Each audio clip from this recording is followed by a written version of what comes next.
할렐루야. 그리스도를 날마다 누리는 예배 드리기 원합니다. 9월 25일 하나님께 기도하겠습니다. 사도신경으로 신앙 고백 드리겠습니다.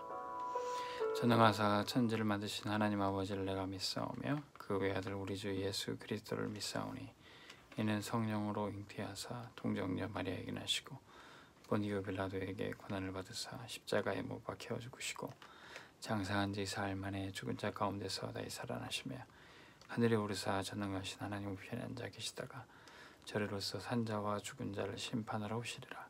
성령을 믿사오며 거룩한 공예와 성도가 서로 교통하는 것과 죄를 사하여 주시는 것과 몸이 다시 사는 것과 영원히 사는 것을 믿사옵나이다. 아멘.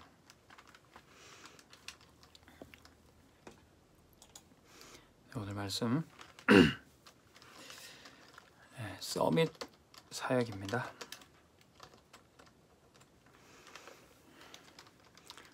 우리가 서밋이란 말을 보통 나라의 정상, 대통령이나 왕들을 서밋이라고 지칭을 합니다. 원래 그 이름 뜻은 뭐 산 꼭대기 그런 뜻인데 그 사람에게 지칭이 됐을 때는 나라의 정상, 대통령이나 왕 같은 지도자들을 의미합니다. 우리가 하나님의 자녀로서 이미 서밋이고요. 또 이 서밋으로 하나님의 일들을 우리가 감당해야 되겠습니다. 때로는 우리가 무엇을 해야 하나 그런 생각이 들 때가 있고 또 나의 인생에 무엇을 이뤄내야 되겠다라는 마음이 앞설 때가 있어요. 우리 때로는 내가 무엇을 또 가지고 쟁취해야 되겠다, 노력하고 성공해야 되겠다 이런 생각들이 계속 들죠. 심지어는 하나님의 일을 하면서도 또 우리 교역자들 또 교회를 위해서 무슨 일을 해야 되지 않는 건가, 또 우리 부교육자들은 또 내가 어떤 자리가 보장되어야 되지 않겠는가 이런 생각이 앞설 때가 있습니다. 그런데 무엇보다도 중요한 게 내가 무엇을 이뤄내야 된다가 아니라 하나님이 내게 무엇을 원하시는가. 하나님이 내게 무엇을 원하시나. 우리가 이것을 찾아야 되는 거죠. 이게 바로 성도로서, 하나님의 자녀로서, 또 사역자로서 이것을 항상 묻고 기도해야 되는 겁니다. 오늘 본문 말씀은 시편 103편 20절에서 22절. 이것을 항상 깨닫고 쓰임 받았던 사람들이, 쓰임 받은 존재들이 바로 천사입니다. 시편 103편 20절 22절에 너 천사여 하나님의 말씀을 듣고 순종하는 자요. 그리고 또 천사뿐만 아니라 하늘 군대 천군이요 하나님의 뜻에 순종하는 자요. 그리고 이 천군 천사를 다윗이 부르며 뭐라고 합니까? 하나님을 송축하라고 했습니다. 천사뿐만 아니라 우리 모두가 결국에는 우리의 꿈과 소망을 이루는 것이 아니라 하나님의 말씀과 뜻이 무엇인지 그것을 알고 이루어드리는 거죠. 근데 그것을 하기 위해 제일 먼저 우리가 해야 될 게 찬양, 하나님을 찬양하고 높여드리고 하나님의 뜻이 무엇인지 하나님의 주권을 높여드리는 것부터 시작해야 된다는 겁니다. 여기에 우리의 창조 목적이 있어요. 우리가 서밋으로 가야 되겠다가 아니라 사실 우리는 하나님의 형상으로 지음받아서 원래부터 서밋이었어요.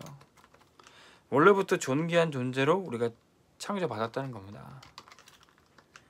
창세기 27장 28절 1장 27절 28절에 보니까 우리를 하나님의 형상으로 지음받아서 이 땅에서 생육하고 번성하고 땅에 충만하고 땅을 다스리고 정복하라고 하셨어요. 이미 우리는 그 존재 자체가 하나님의 형상으로 존귀한 자고 뭐 대단한 일을 이뤄내지 않아도 그 존재 자체가 하나님이 귀하게 여기시는 서밋이라는 겁니다. 그런데 이 서밋이, 이 하나님의 형상이 깨어져서 문제인 거예요. 그래서 치유를 받아야 되는 겁니다. 하나님 떠나서 죄에 빠져서 사단의 종되니까 이 서밋된 것을 그 지위를 잃어버리게 된 거예요. 그래서 그것을 회복해야 되는 겁니다. 치유. 우리의 근본부터 영적인 문제부터 치유해야 되는 거예요. 우리의 생각이 바뀌어야 됩니다. 우리의 삶이 치유가 돼야 돼요. 그럼 그때부터 있던 우리의 삶에 오랫동안 뿌리내렸던 무능을 치유해야 되는 겁니다. 우리 육신의 질병도 생육하고 정복하고 땅을 다스리라고 그러는데 이 땅을 정복할 수 있는 게 땅끝까지 증인되라. 자, 전도야말로 진짜 치유 방법이죠. 그리고 우리 후대까지.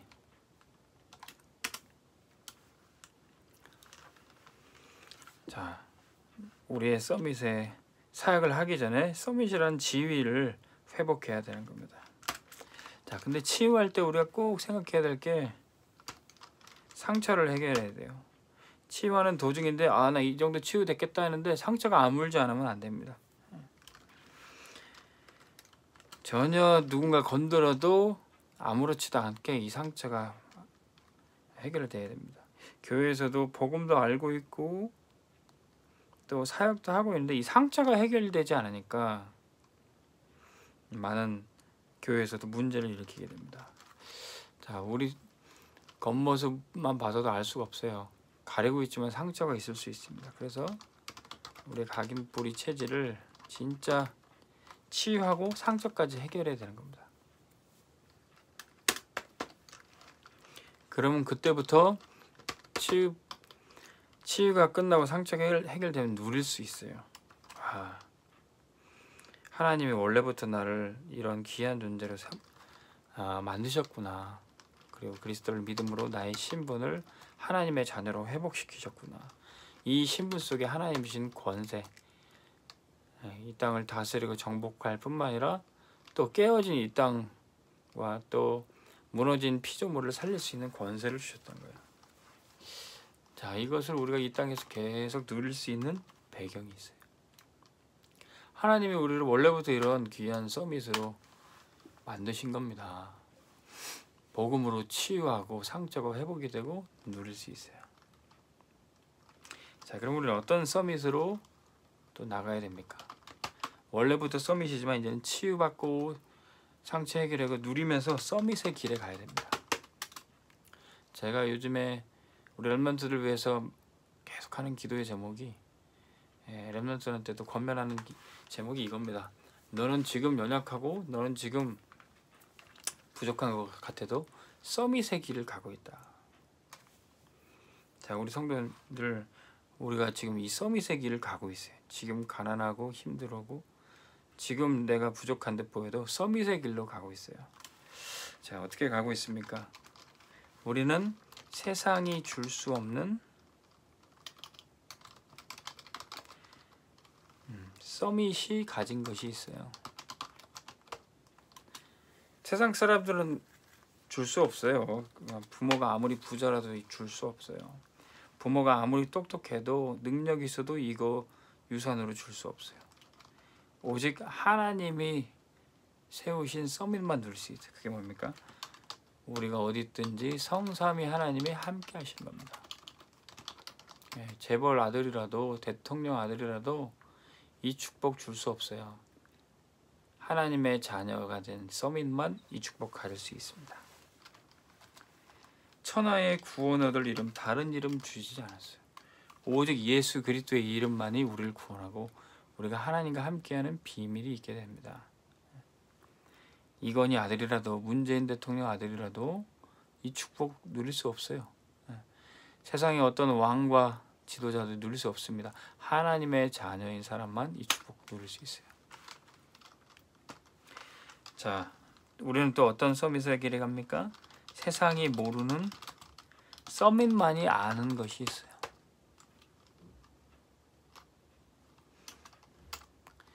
자, 세상 사람들은 모르는데 우리는 사람의 한계를 알고 있어요. 아무리 능력 있고 지혜롭고 좋은 집안에 또 많은 부귀와 명예를 갖고 있다 그래도 사람의 한계가 있습니다. 한 번 죽는 것은 사람에게 정하신 것이고 그 이후에는 심판이 있어요. 저는 얼마 전에 동서를 하늘나라로 보내는데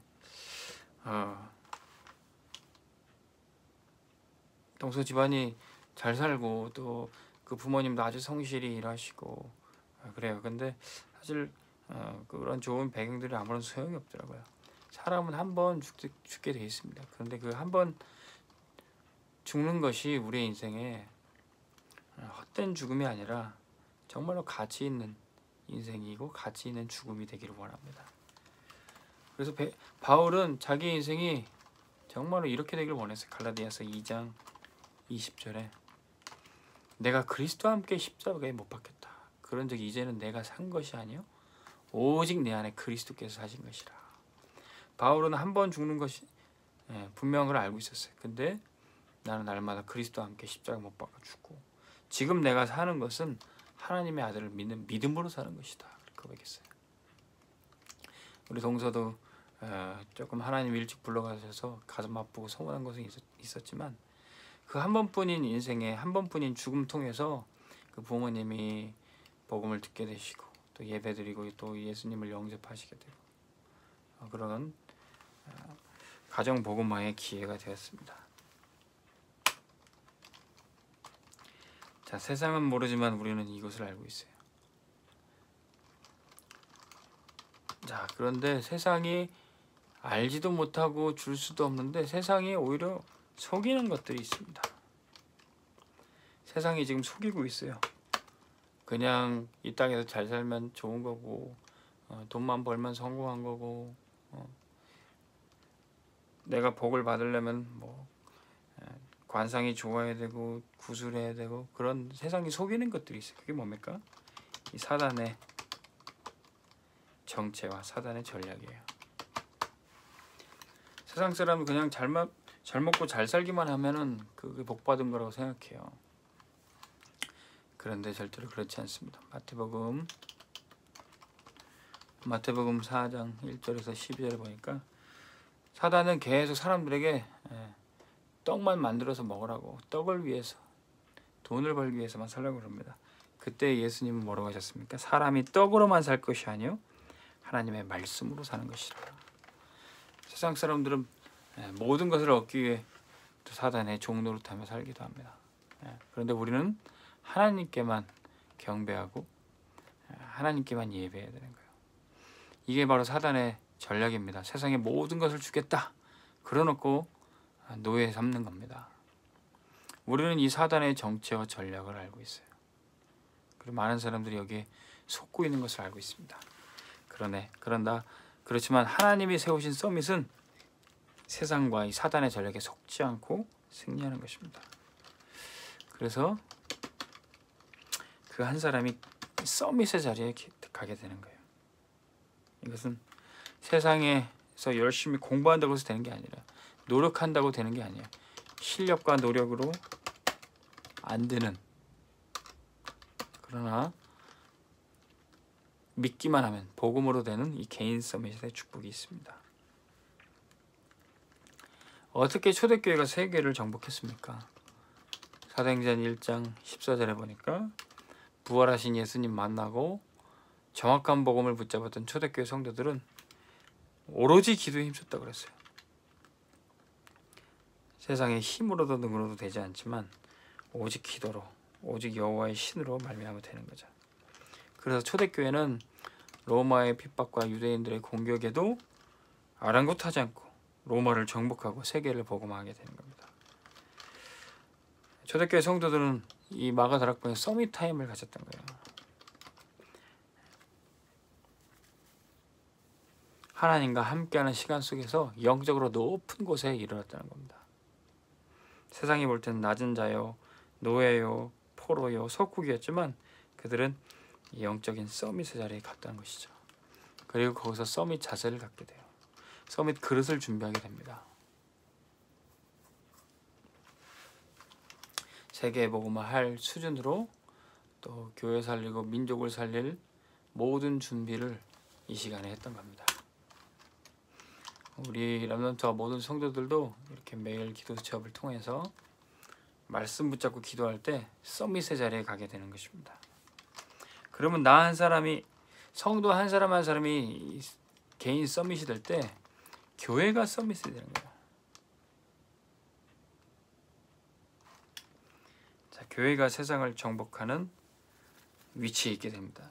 오늘날 한국 교회와 세계 교회는 어떻게 됐습니까? 예? 많은 국민들의 또 지탄을 받기도 하고요. 뭐 교회 없어도 되는 거 아니냐? 교회 문을 닫아야 된다. 그렇게까지 얘기 나오고 있어요. 그런데 한국 교회 100년 전에 한국 교회는 그러지 않았습니다. 이 땅의 문화를 선도하고 이 땅을 치유하고 살리는 그런 교회였어요. 교회가 세상의 서밋으로 그 사역을 감당했습니다. 우리는 그 역할을 회복해야 되는 것이죠. 사도행전 2장 9절에서 11절 보니까 초대교회 성도들이 성령 충만 받자 어떤 일이 벌어졌습니까? 전도의 문이 열려요. 전도의 문이 열리고 그것이 나중에는 문이 닫히고 또 교회가 응고되고 무너지는 것이 아니라 나중에 그 전도의 문을 통해서 계속 생명운동이 재생산됐다는 겁니다. 여기서 계속 후대를 키워나갔던 거예요. 한국교회도 100년 전에는 또 몇십 년 전만 해도 엄청난 부흥을 체험했지만 그것이 다 응고되어지고 무너졌어요. 재생산이 되지 않았어요. 그 엄청난 축복과 부흥의 시기를 다 놓치게 된 겁니다. 우리는 다시 한번 이 땅의 부흥운동과 그리스도의 푸르른 계절이 올 수 있도록 준비해야 되는 겁니다. 자, 그러기 위해서 먼저 이제 우리 모든 성도들이 현장을 살려야 돼요. 직장의 서밋으로 가야 됩니다. 정말로 하나님의 자녀들은 그들의 영혼이 잘된 같이 범사가 잘되고 강건하게 되는 것입니다. 현장에서 하나님의 살아계심을 우리의 믿음과 삶으로 나타내야 되는 거예요. 우리 입술의 복음뿐만 아니라 우리의 모든 행실의 복음을 통해서 많은 사람들 살리는 심부름을 해야 되는 겁니다. 지금 많은 사람들이 이 재앙시대 때 아우성치며 죽어가고 있어요. 여기에 복음 가진 한 사람이 요셉처럼 다윗처럼 현장을 살릴 수가 있습니다. 그리고 비로소 우리의 후대를 살리는 후대 서밋이, 아무리 교회가 어렵고 아무리 이 시대가 재앙으로 고통당한다 할지라도 베어지고 황폐해된다 할지라도 구루터기는 남는다 그랬어요. 구루터기는 남아서 다시 새로운 시대를 열고 새로운 부흥의 때를 준비하는 겁니다. 요게벳은 모세라는 언약의 후대를 일으켰던 겁니다. 한나는 사무엘을 키웠어요. 이새는 다윗을 양육했던 겁니다. 저와 여러분들도 이런 후대를 키우는 서밋의 자리에 서시길 바랍니다. 자, 결론의 말씀, 이제는 우리 모든 성도님들이 서밋의 길에 가는 서밋 캠프 하시기 바랍니다. 이 서밋 캠프는 뭡니까? 이미 우리가 지금 서밋으로 가는 길 7가지를 얘기했습니다. 세상이 줄 수 없는 서밋이 가진 것, 세상이 모르는 서밋, 세상이 속이는 것, 사람의 힘으로는 안 되는 개인 서밋, 교회 서밋, 직장 서밋, 후대 서밋까지 우리가 이 서밋의 응답을 받게 될 텐데, 이 캠프를 시작해야 되는 거예요. 이 캠프는 아직 우리가 저 서밋의 자리에 가지는 않았더라도 미리 응답을 받는 겁니다. 초대교회 성도들은 아직 세계복음을 하기 전에 미리 응답을 봤어요. 말씀 속에서, 기도 속에서 모든 것을 미리 봤어요. 그러니까 법으로 금지하고 죽이고 핍박한다 그래도 미리 응답을 봐버렸으니까 절대로 흔들리지 않았다는 거죠. 자식 하나 없는데도 하나님께서는 아브라함에게 밤하늘의 별을 보여주면서 네 자손이 이와 같이 많아질 거다. 내 씨로 말미암아 천하 만민이 복을 받을 것이다. 미리 응답을 주셨어요. 우리는 항상 어느 때든지 칠흑같이 어둡고 깜깜한 시기를 할지라도 별과 같이 빛나는 하나님의 응답을 미리 봐야 되는 겁니다. 우리가 미리 보기, 말씀 속에서, 기도 속에서 미리 봐야 돼요. 미리 보면 그거 이미 가진 겁니다. 미리 가진 거예요. 미리 갖기. 지금 내가 나약한데 보여도 미리 가진 거예요. 그러면 미리 누려집니다. 누려져. 하나 지금 내 손에 쥐어진 것도 아무것도 없어서 말씀이 믿어지니까 기도가 되어지니까 그것부터 행복하고 누려지는 거예요. 예배 시간이 가장 즐거워져요. 그러면 미리 성취된 겁니다. 성취되는 것은 당연하기 때문에 그건 시간표예요. 그러면 미리 정복되고 결국 반드시 성취되게 되어 있습니다. 이게 바로 서밋 캠프예요. 하나님이 CVDIP에 미리 응답을 주셨는데 이것만 가지고 있으면 우리는 천천히 서밋의 길에 가도 전혀 조바심 나지 않습니다. 오늘 저와 여러분들에게 하나님이 이 서밋의 길로 인도해 주시고 서밋 사역할 수 있도록 오늘 서밋 캠프가 되기를 바랍니다. 주기도문으로 마치겠습니다. 하늘에 계신 우리 아버지여, 이름이 거룩히 여김을 받으시오며 나라의 임하옵시며 뜻이 하늘에서 이룬 것 같이 땅에서도 이루어지이다. 오늘날 우리에게 일용할 양식을 주옵시고 우리가 우리에게 죄 지은 자를 사하여 준 것 같이 우리의 죄를 사하여 주옵시고 우리를 시험에 들게 하지 마옵시고 다만 악에서 싸우고 없소서. 대개 나라와 권세와 영광이 아버지께 영원히 있사옵나이다. 아멘. 오늘 하루도 승리하시기 바랍니다.